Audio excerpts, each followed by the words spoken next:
Hello, good morning. Good morning, this is Teacher April. This is Teacher Red. Yes, and we're back with another video for this time. The title is Body Language. So Yes. again, this is MK Education Live. Welcome. Yes. Welcome to our another video of us. And so this segment will be regular, and from now on, kind of like it would be a daily schedule if we could keep up, and I hope we could really do so. Yes.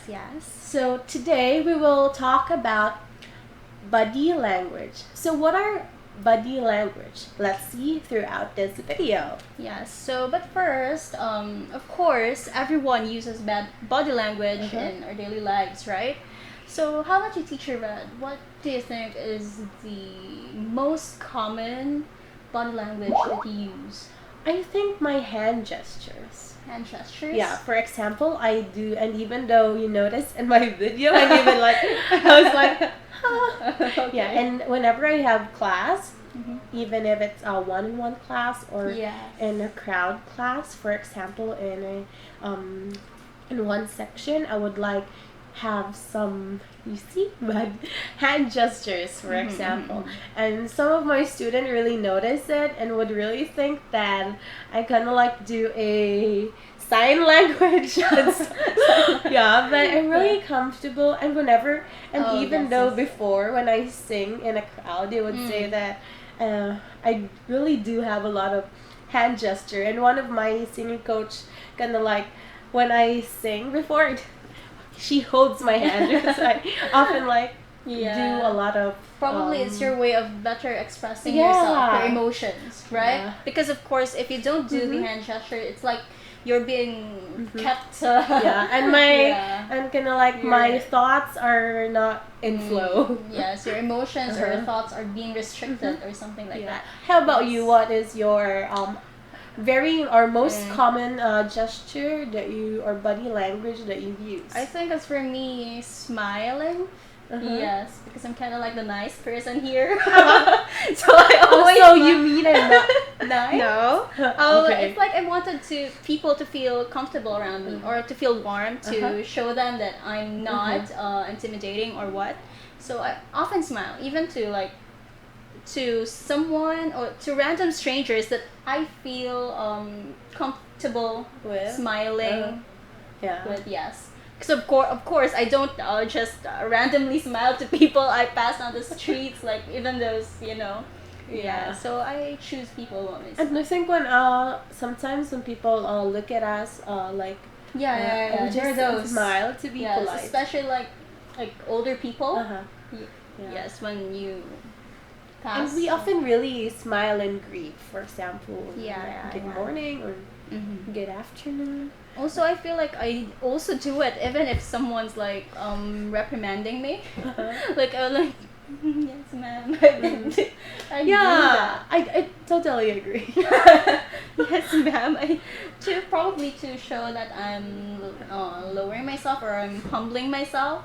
Yes. So I think we should proceed to our topic for today. So we have first question here. So I'll be asking you first, and then vice versa. Okay, so why do you think body language is important? Of course, just like what I've said earlier, it's a way to better express your emotions or your thoughts. Yes, to be more comfortable in expressing, right? So yes, body language is very important, and also, of course, it's part of the language. It's part of the language, meaning it's not like a separate thing. So so just like as spoken language is important, body language is also a necessity. And I think language in general is composed by your vocal language, spoken, your written language, as well as body language as well. So all of these are equally important. So shall we proceed to the next question? Yeah, okay. So a question for Teacher Red. And also, oh, by the way, don't forget to comment down below if you wanted to say something, to express your thoughts. Yes, or you wanted to add. Yes, we'll read it together Later on. So, for our next question, how do you use body language in your daily life? So in my daily life, I really... As a daily basis. As a daily basis, as I've said earlier, whenever I talk, I really do like some movements of my hand. Hand gestures. Hand gestures. And whenever I'm talking to people, for example, if someone is talking to me and like leaning towards me, I would often like lean towards that person sometimes, because to show like you're interested as well, and to like maintain a smooth conversation and very casual one. But I really, because whenever talking to people, I really try not to be stiff, so I really do like be natural. And I also do like eyes expression, facial expression whenever I agree. Yes, your eyes are very expressive. I like that. Yeah, so but as for me, probably I also consider the proximity. Like for example, if I'm with someone whom I don't know, or probably whom I don't trust, I really keep my distance. Even if with strangers, like for example, if I'm waiting to ride a vehicle on the streets or something, and I'm with someone here, I would really keep my distance, because of course no one knows probably that someone would also feel uncomfortable if you're too close, standing too close with that person. And of course, if I'm with my friends, I would be the person who would feel all cuddly and touchy like that, to show and to express that I like that person. Yes. So yeah. Okay, so let's continue. But before that, I think we have a comment. Yes, Mr. Troy. Hello, good morning, teachers. Deaf people show us that language can be expressed by hands and be perceived through visual system. Oh yes. Good point. Yeah, sign language. Sign language in general. So, but actually, it's actually related to the first question, like the question about do you think body language is important? So yes, I think this is the most important. I mean the most reason.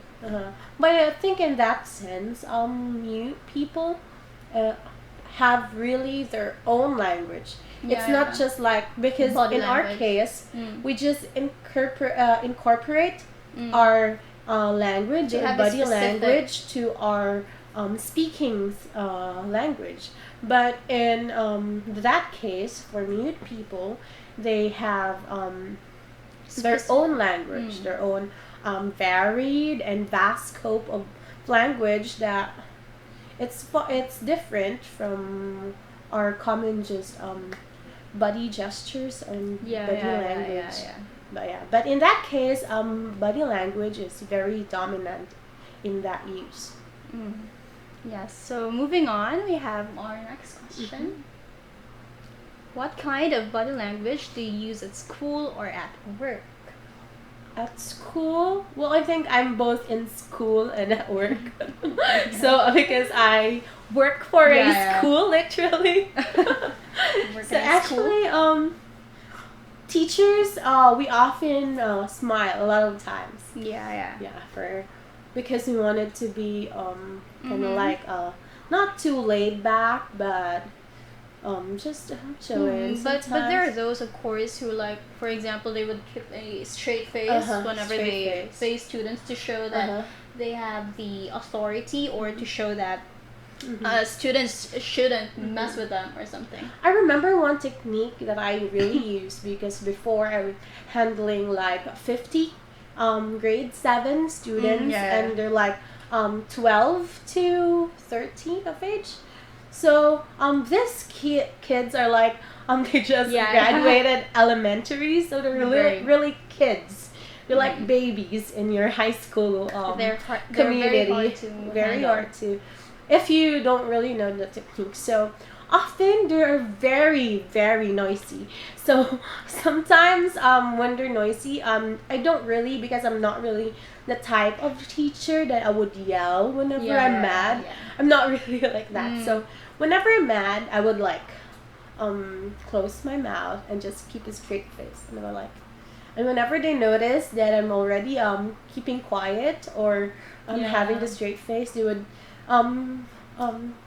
shut their mouth as well. And I give warnings. For example, before our class, our main class start, I would say that I don't really like to be noisy. You can be noisy during our activities if it's cooperative, if it needs to. And then whenever I'm discussing, let me be the one to discuss. And whenever after my discussion, I will give you time to contribute to our class. And then I really said that before our class. And then I often do make this as a habit that I, as a teacher, and my students would make rules, agreements, and I often have this gesture. For example, whenever they're noisy, I will not shout, or I won't shout like, noisy, you're too noisy. I won't do that. I will just like, I would raise my hands with one. It means it's first warning and they're noisy. When I'll signal two, it's gonna like they're noisy and they're not in their proper seats or like that. And when they see signal three, it means that typhoon is coming. It's red alarm. Typhoon is coming. Yeah. And I might deduct some points if they're continue to be noisy, so that they know. I use that at school and at work. But if you have the perspective of a student, what do you do? If you were to recall your college or your university years, what body language or gestures do you usually use?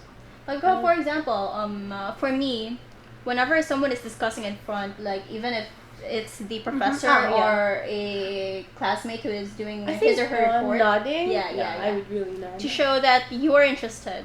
And sometimes I also, even if I'm the one reporting, I would see most of my classmates, they were nodding, but actually they're not focusing on that. They're just nodding to I do yes, to make you feel comfortable. And for you to not be too tensed while presenting your topic.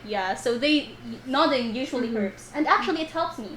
It calms me. Because if someone in your audience is frowning, and if or you're the one reporting, you would really feel the tension. And if you notice that they're not listening, so just to show you're interested in the topic, you nod like you just nod. Okay, let's continue. So, what are some examples of body language that men use? How about women, and how about children as well? Yes, for men, for this one, how about you guys? What do you think? Or do you have any ideas that you could share with us about body language that men use or women? But I know a lot about children though. Yes, children would really often use body language to express their emotions because they're very emotional inside.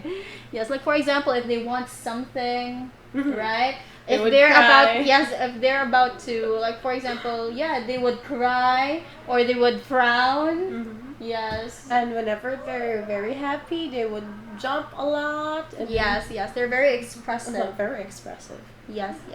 So how about women? For women, the one that we read earlier, that's because we read an article. It's just actually a fun fact, a trivia. Yes, we have here, for researcher Monica Moore from Webster University in St. Louis, found men often miss a woman's first courtship signal. So, according to this researcher, women are more their brain is more active when decoding a behavior of someone. Yes, so oftentimes they would catch what someone is telling them through body language right away, like as compared with men. Yes, because according to this researcher, a man, like about 4 to 6. Percent. Yes, they only use like 4 to 6% of their brain when they are decoding a body language. Based on this Yeah, research, yeah, we yeah, don't yeah, yeah. we don't want you to think just- that we're very We feminist just here. wanted to share this because it's like we could also say that I sometimes agree But I with think that. men are very minimal with Yeah. their body language, but I can also see some whenever I Very notice observant. some of my friends. Mhm. But this is you can really say that it's very general. But some of my male friends, whenever they are mad, they're kind of like they're trying to hold their temper. Their jaws are like shaking. Yeah, tense. Yeah, tense. It's not shaking, but it's tense. It's gonna move sometimes. And then I think when they agree to something, they're kind of like keep a blank face. Yeah. Yeah, and so sometimes it's- men's facial expressions and body language is very like minimal because they tend to, I don't know, it's my opinion, they tend to contain their emotions, contain themselves. But maybe it differs also to the kind of person he is. Because women are like for me more expressive. Expressive. But I also knew some men that are very expressive as well. Oh yeah. So let's continue. Before that, we have a comment. Uh-huh. Would you please read, So eye contact is a body language indicator. In the workplace, maintaining eye contact shows interest and attention. But not too much. Yeah, but there are times, yes, that eye contact is not appropriate. I think whenever you're in a conversation, like for example, do you want to have coffee? Yes. For example, but it's not appropriate that you go to your like office mate and you're like, eye contact. let's maintain eye contact here. It's kind of like creepy. It would mean that you're interested to that someone. Yeah. If you're trying, like for example, you're distant from each other and you really wanted to do an eye contact with her, then that would probably mean that you're interested to that someone. But if you're in a formal setting or you're talking to someone, it would show that you are focusing on what that person is talking about. Okay. Yeah, okay. How about other men often point their toes toward the person that they're most interested in. If they are not interested in anyone, their toes usually pointed towards the door. Really? So that's probably a trivia. So according to but I think that's not true. That's probably let's us further you guys let's search for that because I wouldn't really agree to that. Personally, on my opinion, I won't agree to that. Oh my gosh! So whenever probably there's a researcher, someone. So, Mr. Troy, can you cite your source, please? Yeah, we would like to know where you. Because it's kind of like creepy. I like you, and then you point your toes, but I don't like you, so I'm leaning towards here. Yeah. It's Okay. like Anyways, let's proceed to our next question. So, what actions are threatening? Actions are threatening. Yes. For example, when you are doing your speech or you're talking to someone and your hand gestures, right? We read it a while ago. Your hand gestures are above your chin. You're talking like this. Yes. It would show that you are kind of like intimidating, or you are showing that you had the authority. But if you keep it low, like below your chin, it would make you seem like nicer or less intimidating. So you do your hand gesture should always be below your chin if you wanted to make your listener comfortable with you. For example, you would ask someone to have a coffee. Would I had a coffee? Would you like to have one? Have some? Yeah. Yeah. But Because of you course, say, when you do it, you're like yeah. demanding yeah. that someone. I had some coffee. Do you want to have some? Yeah. It's very. And it would kind of show, like, when you do that gesture, it would kind of show that you have this personality who like you're like with like, I don't know how to explain it. More expressive, or like higher Maybe more dominant. yeah, that's the term. Dominant. You're more characteristic. For example, I would really see some nagging videos maybe online. But you notice whenever a person is angry or mad, you're kind of like, hi, yeah, what are you doing? And whenever people are discussing things, kind of like often maintain the face of your hand. That it doesn't crosses above your chin. Yes. And I think in eyes too. Eye rolls. In eyes, for example, our eye are very expressive as well. For example, when you whenever, for example, in my case, whenever I wanted to persuade someone, I would really maintain a good eye contact. So, but when you're when do you think is your eyes expressing a threat to someone? What do you do when you are expressing a threat to someone? Moodly eye, for example. Do you want to have some coffee? like that. When you glare, probably. When you glare at someone. Let's have some coffee. Like when that. you glare at someone too. It's kind of like funny. Yeah. When you do your eye rolls. Eye roll as well as. Yeah. So it's kind of threatening. Yeah. So, okay. So, let's move on to our next question. What actions are friendly? Of course, smiling is the top. Smiling is a very friendly gesture. And I think extending a handshake is friendly as well. Yeah. Yes, and that one we mentioned, when you do your hand gestures just below your chin. It's also friendly. It's also. And I think whenever you're having a handshake, appropriate handshakes are like, but not today because we have coronavirus. But if you're new to people and there's no virus, proper handshake is kind of like it's a tight grip. Yeah, you don't like. Yeah, it's not proper handshake. So whenever you handshake, should be like a tight grip. Not very tired, but firm. Very firm. Yeah, but in some countries, the tighter the grip means more. You're kind of like more welcoming. It kind of hurts though. Yeah. It's not a friendly action. It's threatening action. Yeah. You can grip like that. But it's threatening action.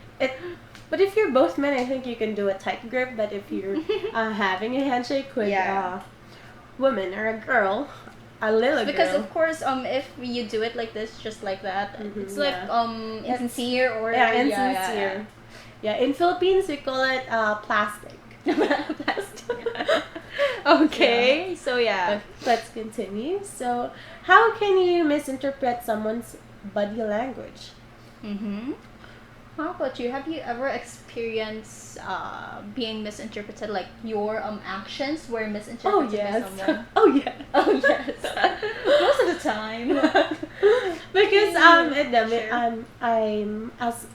admit that I am a dominant person whenever I'm talking. You're very expressive. And very expressive as well. So sometimes even though I'm not mad, I'll give some I'll say sentences that are very assertive. Probably it's part of the tone of your voice. The tone of my voice. And here in our province, it's Iloilo. Their tone here is very like mellow. It's very soft. Yeah. And from the place that I came from originally, it's not like that. It's it's strong. So for example, we say like let's eat. Here, they kind of like, in our Hiligaynon version, they would like say in this tone, come on, let's eat. It's their usual way here. Usual Hiligaynon and in their native. But in the Hiligaynon I came from, it's kind of like, let's go, let's eat. It's like that. You're aggressive. Yeah, but I'm used to that tone. Yeah. So yeah, the tone also like affects how someone interprets your message. So anyways, I think that's it for today. That sums up and for today, and I guess that's a wrap, everybody. Yes. Goodbye. We'll see you again next time. Bye bye. Bye bye.